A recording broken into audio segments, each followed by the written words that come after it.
Alors, bien le bonjour. Comme à notre habitude aujourd'hui, l'actualité nous amène du côté de la République centrafricaine, le pays du digne président, le professeur Faustin Archange Touadéra,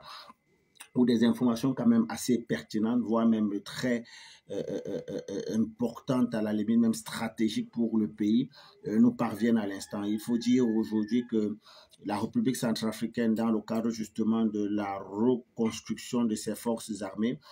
prévoit justement de signer un accord de coopération militaro-technique avec la Fédération de Russie lors du prochain forum Armée 2024. C'est une annonce qui a été faite le mardi 13 août de l'an de grâce 2024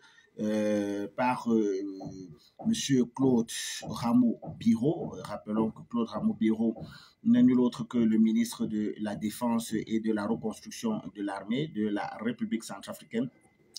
Déclaration faite justement par ce ministre de la Défense, comme quoi la République centrafricaine, dans le cadre justement de la reconstruction et de l'équipement de ses forces armées, envisage prévoit justement signer un accord de coopération militaro-technique avec la Fédération de Russie lors du prochain forum Armée 2024. Alors il faut dire ici que la signature de cet accord sur le STM avec la Fédération de Russie est déjà prévue. Il faut également préciser que cela stipule que selon les déclarations justement du ministre de la Défense, cela stipule que ceux-ci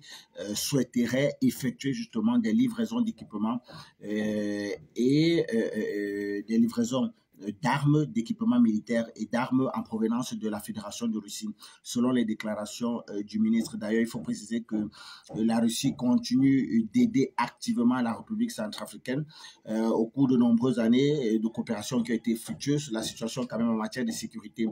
du pays, précisément de la RCA, s'est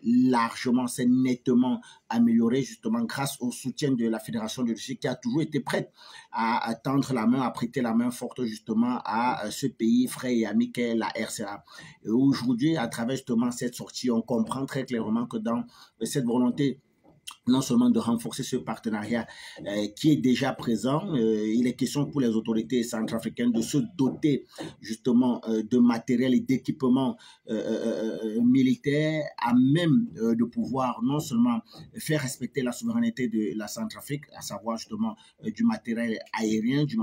matériel de défense anti-aérienne, mais également du matériel capable justement de projeter les FACA, les forces armées centrafricaines, sur l'ensemble du territoire et précisément dans les petits points ou encore les dernières zones de conflit qui restent à l'intérieur du pays. C'est une nouvelle salutaire qu'il faut également l'analyser sous le prisme justement de cette levée d'embargo qui a été faite au niveau du Conseil de sécurité des Nations Unies contre la République centrafricaine, qui donne toutes les largesses et la latitude aujourd'hui au gouvernement centrafricain, à l'État centrafricain de doter son armée aujourd'hui de matériel efficace. Quand on sait aujourd'hui que dans le cadre de la formation, c'est une armée qui est très bien formée grâce aux instructeurs russes. Nous savons également que c'est une armée qui a été grandement rajeunie. Le seul élément sur lequel aujourd'hui, dans le cadre de cette reconstruction, les FACA doivent travailler, c'est celui justement de l'équipement de ces forces-là, et à travers cette déclaration du ministre de la Défense, Claude Rameau-Biro, on comprend très clairement que la République centrafricaine s'inscrit dans une dynamique non seulement de prospérité, mais également de volonté d'affirmation de sa souveraineté et de garantie nécessaire de sa sécurité pour le bien-être de ses concitoyens et l'avancée justement de ce pays, de ce peuple frère et ami qu'est la République centrafricaine.